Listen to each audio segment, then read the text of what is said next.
Olá, meus amigos, minhas amigas, mais um programa, A Hora do Mestre. No programa de hoje, falaremos sobre uma lei que é muito aplicada. Ela é uma lei que tem uma relevância muito grande na vida das pessoas e nos operadores, aqueles que trabalham com o direito. Vou falar sobre a Lei 9.099, uma lei que foi editada e entrou em vigor em 1995. Nós temos praticamente, vamos fazer 20 anos da edição da lei. E essa lei, ela trata de matéria penal e matéria extrapenal. A minha área é a área penal, então a gente vai fazer um enfoque na área criminal. Essa lei é conhecida como Lei do Juizado Especial. É uma lei que foi aprovada na parte criminal para atender a uma necessidade que havia no Brasil, como em vários países. Vários países se organizaram e criaram as chamadas regras de Tóquio. Regras mínimas que, na verdade, representou um compromisso de vários países de evitar o cárcere. Como assim evitar o cárcere? Problema mundial, superpopulação carcerária. Temos uma população carcerária muito grande e a pena, num Estado democrático de direito, não deve servir apenas como um castigo. A pena só se justifica em um Estado democrático de direito se ela visa atingir 3 finalidades. Finalidade retributiva, que é a ideia de retribuir o mal causado pelo criminoso com outro mal. Então, o apenado tem que sentir a dor, digamos assim. Tem que aprender. E uma das formas de aprender a lição seria sentir o gosto amargo de uma pena de prisão, por exemplo. Outra finalidade que a lei deve buscar é fins preventivos. Tem que ser tomadas medidas punitivas para que o crime não volte a acontecer. Então vamos neutralizar o criminoso, porque neutralizando o criminoso você evita novas práticas. Logo, você tem a prisão que, de uma certa maneira, retira o indivíduo do seio da sociedade e neutraliza, evita o crime. Agora, também tem que atingir o fim de ressocialização. Como em nosso ordenamento jurídico, nosso conjunto, nossos sistemas de normas, não alberga, não abriga a pena de morte em tempos de paz, não há pena de morte, só em tempos de guerra. E como também não há pena de caráter perpétuo, a Constituição Federal, a Constituição Cidadã, ela proibiu pena de morte, salvo em caso de guerra declarada, e pena de caráter perpétuo, está proibido. O que isso significa? Significa que o condenado vai voltar para o seio da sociedade. Então a ideia é a pena, ela retribuir o mal com o mal, castigar, fins retributivos, neutralizar o criminoso para que aquela prática criminosa seja interrompida. Então você vai neutralizar prendendo, e fins de ressocialização, porque o indivíduo vai voltar ao convívio social. Então você tem que ter uma pessoa melhorada, porque senão não faz sentido movimentar toda a máquina do Estado, polícia, Ministério Público, Defensoria Pública, Poder Judiciário, para deixar o indivíduo voltar a delinquir, deixá-lo pior do que ele já era. Então, em um Estado democrático de direito, pena, a aplicação de uma pena, o cumprimento de uma pena por um crime, só faz sentido se for para buscar alcançar essas 3 finalidades. E era um problema mundial, todos os países com esse problema de superpopulação carcerária, que acarretava, que tinha como consequência a piora do indivíduo, do apenado. Ele entrava no estabelecimento prisional, muitas vezes, por um delito muito leve, uma coisa que não era tão grave, mas ele tinha contato, naquele ambiente carcerário, com criminosos mais tarimbados, com autores de crimes hediondos, tinha contato com membros de quadrilha, de criminalidade organizada e, consequentemente, ele acabava cooptado, contaminado, corrompido. Em suma, voltava pior. E esse era um problema que não era um privilégio do Brasil. Então, vários países com esse mesmo quadro se reuniram e firmaram o compromisso de adaptar suas leis, seus órgãos, para evitar de mandar para o cárcere aqueles criminosos que praticaram delitos menos graves. Porque a conclusão que chegaram é que prisão de curta duração, ou seja, pena de prisão por crime leve, bobo, crime que não tem violência, crime que não há grave ameaça, vai ter que ser uma pena pequena. E pena de prisão de curta duração não servia para nada, a não ser para corromper o indivíduo, que já estava parcialmente corrompido, porque praticou crime, mas um crime leve. Então você vai impor uma pena de prisão de curta duração, não serve para nada, a não ser para corrompê-lo. Então houve o compromisso nesses países de adaptar sua legislação, seus órgãos, criar mecanismos para evitar o cárcere, a prisão de curta duração. Dessa forma, foi aprovada a Lei 9.099, que a gente vai ver no próximo bloco, que ela traz uma série de mecanismos que evitam o cárcere. É um tema muito fecundo, provavelmente eu não vou conseguir esgotar nesse programa, então fatalmente a gente vai ter que concluir o assunto consumindo 2 programas. Tá? Então, no próximo bloco, a gente vai trazer as inovações que a Lei 9.099 trouxe e a repercussão prática. Até daqui a pouco. Um abraço.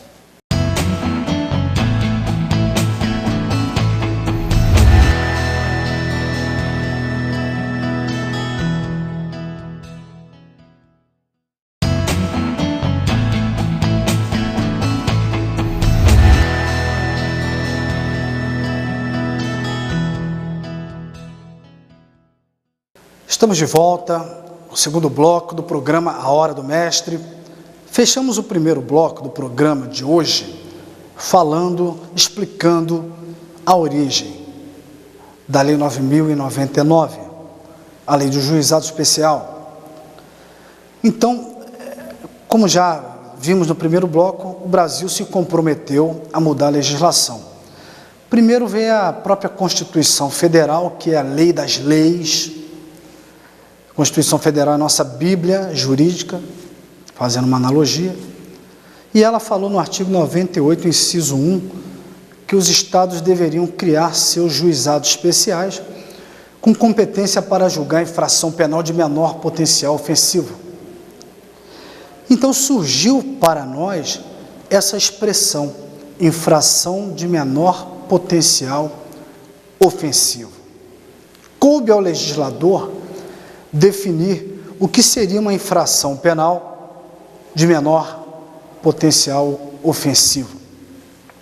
Justamente aquela ideia, determinadas condutas criminosas ou contravencionais, elas não feriam de morte, elas não traziam um risco tão grande à coexistência da sociedade.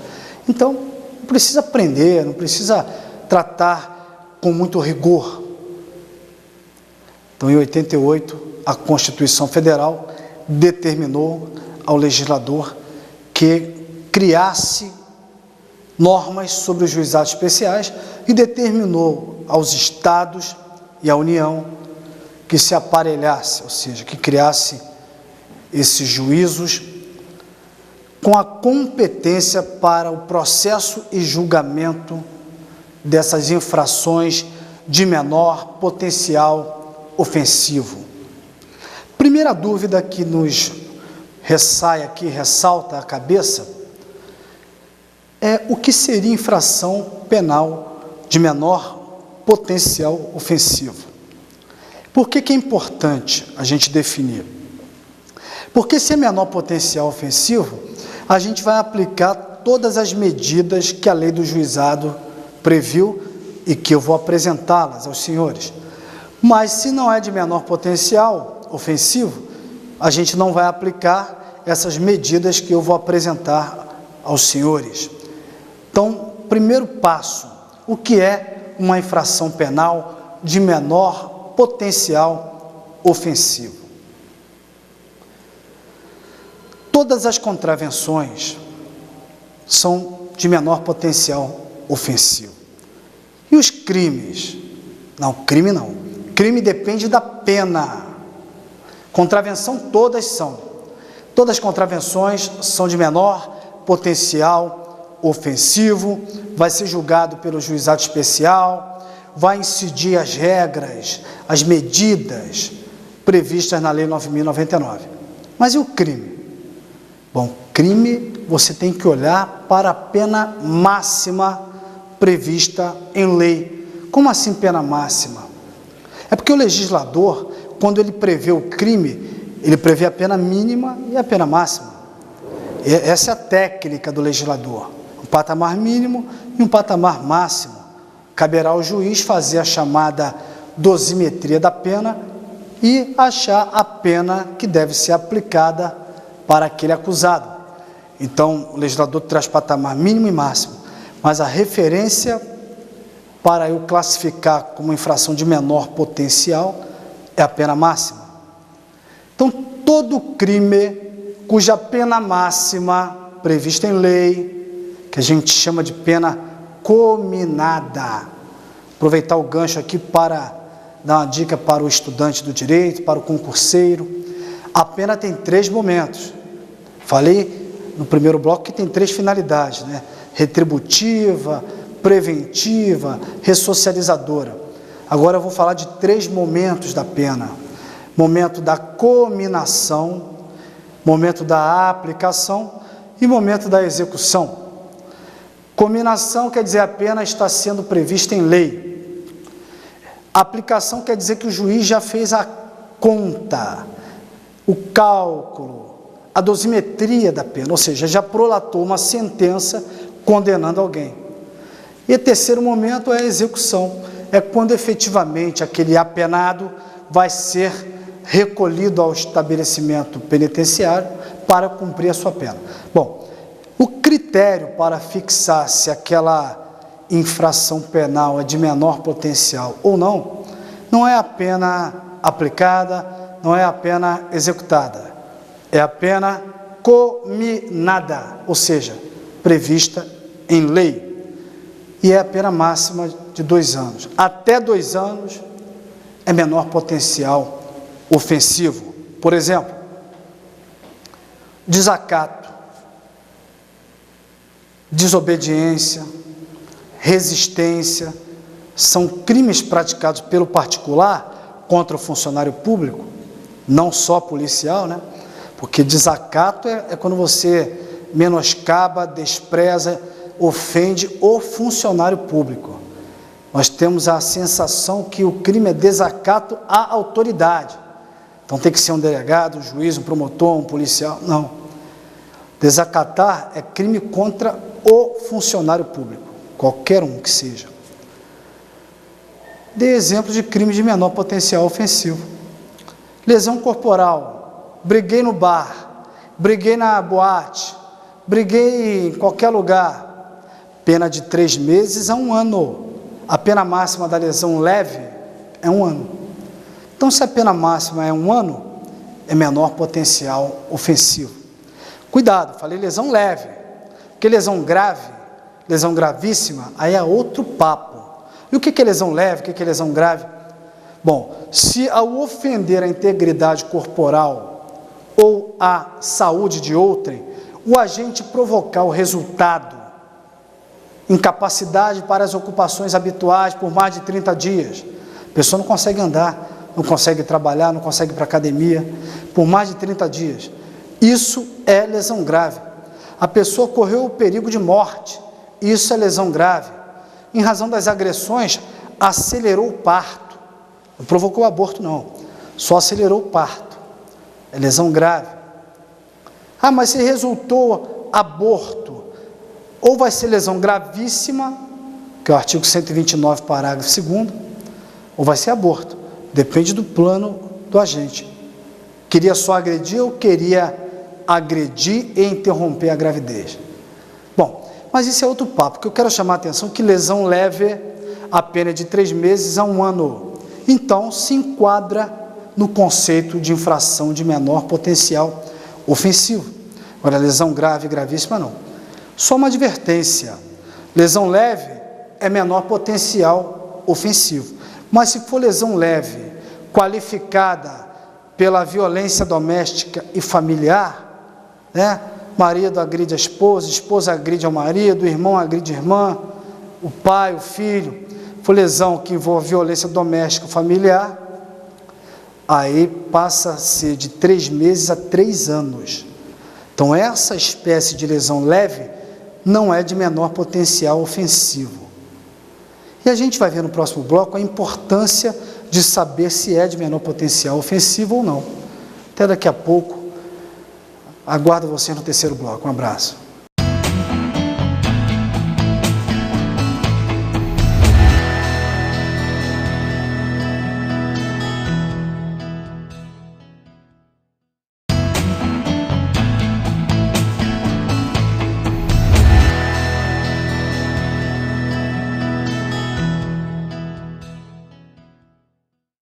Estamos de volta com o último bloco dessa primeira parte do programa de hoje. E já advirto, a gente vai ter que continuar o tema. Vocês vão descansar de mim, eu vou continuar trabalhando, para deixar já o próximo programa pronto, porque é o mesmo tema e eu preciso fechar o assunto. A gente encerrou o segundo bloco, trazendo alguns exemplos de infração de menor potencial ofensivo, que são as contravenções e o crime. O que é crime e o que é contravenção?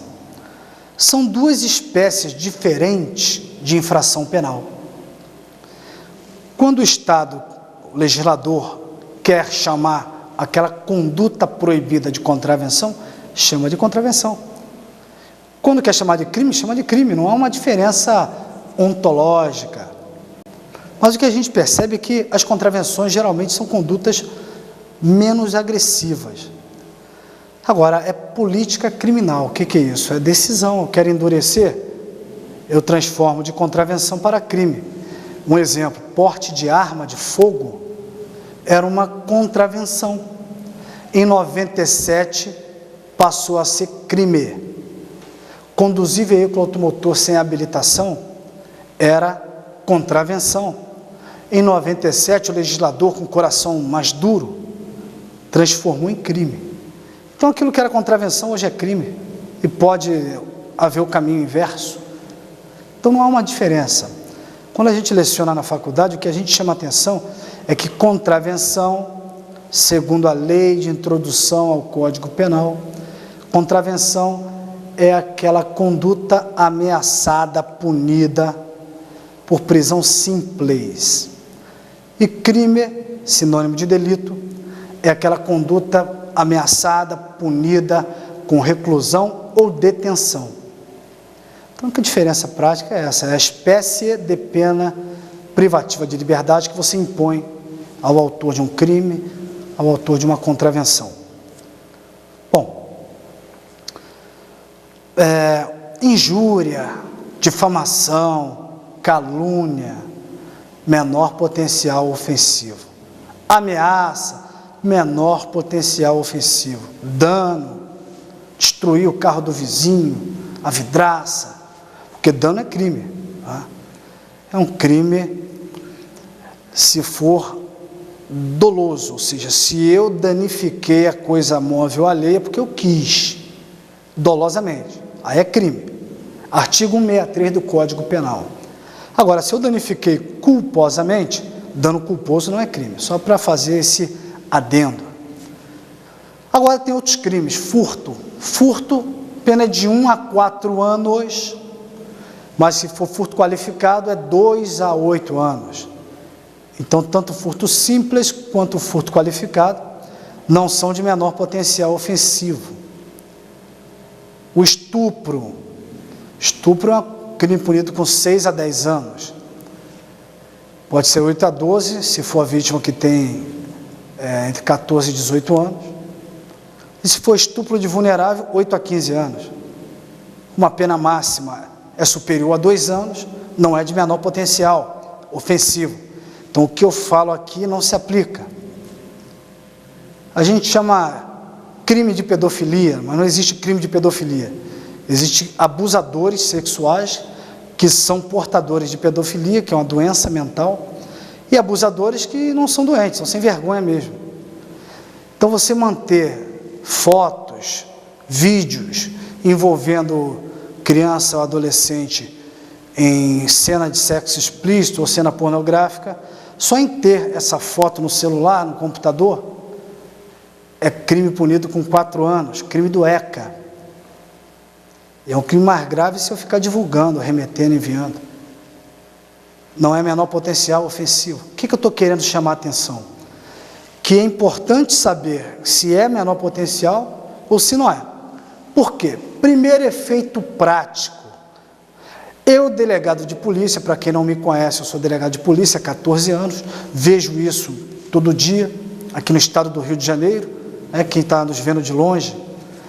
Então, é muito corriqueiro a polícia militar conduzir o cidadão, apresentar para o delegado, porque agrediu, deu um soco no olho, no bar, vizinhos, uma batida de carro.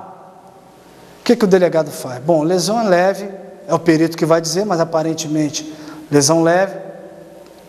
O delegado vai fazer um registro do fato, e por mais que o delegado esteja convencido de que aquela pessoa conduzida foi autora daquela agressão, por mais que ele esteja convencido que há situação de flagrância ao flagrante, o delegado, no primeiro momento, não vai poder prender em flagrante.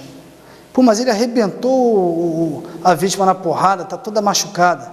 Sim, mas a lei não quer que prenda. Por que não quer que prenda? Porque o Brasil firmou aquele compromisso lá em Tóquio de evitar penas de pequena duração, porque quer evitar o cárcere. Então, a primeira forma de evitar o cárcere já é impedindo que ele seja preso em flagrante. Como lesão corporal leve, a pena máxima é de 1 ano, salvo quando envolver violência doméstica, que o Estado endureceu, porque não quer briga dentro de casa, então pune de forma mais severa. Mas se for lesão fora desse contexto, lesão leve, fora do contexto de violência doméstica, a pena é de, no máximo, 1 ano. Então, o que a lei fala? Se esse indivíduo foi imediatamente encaminhado ao juizado especial criminal, apresentado ao juiz, não se imporá prisão em flagrante. Ou, na impossibilidade de levá-lo, de conduzi-lo imediatamente ao juiz, basta ele assumir o compromisso de comparecer ao juizado especial criminal, que o delegado tem que livrar, tem que colocá-lo em liberdade. A única hipótese de o delegado prender em flagrante esse indivíduo é se ele se recusar. Não vou assinar porcaria nenhuma. Não vai assinar? Então vai ser preso em flagrante. Mas se ele for conduzido imediatamente, ou se ele firmar o compromisso de comparecer ao juizado, não fica preso. Então é uma medida descarcerizadora. Isso já livra a pessoa que pratica uma resistência, um desacato, uma desobediência, uma injúria, uma difamação, uma ameaça. O cara é preso em flagrante, mas não é preso em flagrante. Tá? Essa é a primeira consideração que eu gostaria de colocar. A gente vai encerrar o programa de hoje por aqui, mas vou continuar trabalhando para deixar já um programinha complementando o nosso assunto de hoje. Fiquem com Deus. Eu tenho um curso preparatório, A Hora do Mestre. É só mandar o contato aqui para a TV Itaperuna. O endereço vai aparecer aqui embaixo. Deixar seus dados que eu vou fazer o contato e prepará-lo para conseguir conquistar seu cargo público. Fiquem com Deus, até o próximo programa.